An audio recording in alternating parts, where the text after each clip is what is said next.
وزیر بن جاتے ہیں. ہوں کیا ہو گیا وکیلوں کو یار؟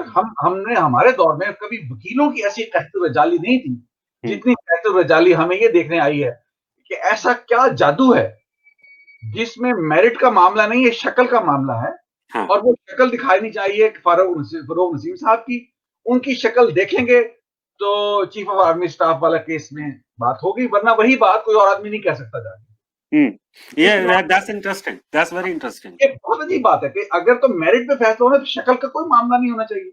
ہاں یہ شکل کا معاملہ نہیں ہونا چاہیے. اگر شکل کا معاملہ نہیں ہے تو پاکستان میں کوئی وکیلوں کی کمی تو نہیں رہ گئی. تو یہ جو ایک عجیب و غریب صورتحال ہے نا، I really think کہ اس آدمی کو پروجیکٹ کیا گیا ہے as their man. As their man is going there to show a stick. Or to create an impression actually. Absolutely, there's no need. آپ بتائیں کہ طارق کو ایک سے ایک وکیل پڑھا ہے بھائی، لاہور میں پڑھا ہے، اسلام آباد ہم اور آپ جانتے ہیں بھائی. اتنا برا تو جنرل ضیاء بھی نہیں کرتا تھا یار. کبھی خالد انور ہے، کبھی کوئی پیرزادہ ہے. اتنے بے شمار قسم کے لوگ موجود ہیں جو ہاتھ باندھ کے آگے کھڑے ہو کے تیار ہیں اس بات کرنے کے لیے.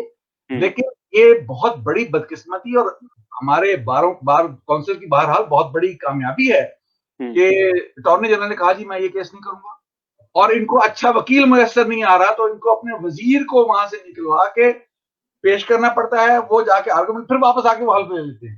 تو جب طارق بات کرے تو میں کہوں گا اس بات کو بھی ساتھ ساتھ ہم آپ کا جب لنک ٹوٹا تو کیونکہ ہم اگلے سوال جو آپ نے بات شروع کی تھی ہم نے اسی کو کیری آن کر لیا کہ ڈیسیژن ایک آتا ہے اور وہی بات کے سب کو خوش کرنے کی کوشش، لیکن ایک ایسا ڈیسیژن جسے خود بابر ستار ہم نے دیکھا ایکسپٹ نہیں کر رہے، پاکستان بار کونسل اسے ریفیوز کر چکی ہے. میرے ظاہر لاہور بار کا جو ریاکشن ہے وہ آپ سے بہتر کون دے سکتا ہے کہ whether they are accepting it or not. ایک پہلے تو آپ اسے طے یہ کرتے ہیں کہ یہ ریفرنس جو ہے یہ ویلڈ نہیں ہے، آپ نے اسے خارج کر دیا. لیکن ایٹ دا سیم ٹائم آپ معاملے کو ایف بی آر کی جانب بھیج رہے ہیں اور ایف بی آر کو ایک ٹائم فریم دے کر تحقیقات کے لیے کہہ رہے ہیں اور ان سے یہ کہہ رہے ہیں کہ 7 دنوں کے اندر اندر جو ہے وہ ساری تحقیقات کو مکمل کریں اور وہ پرانے جتنے اس کے حساب کتاب ہے وہ سب نکال لائیں.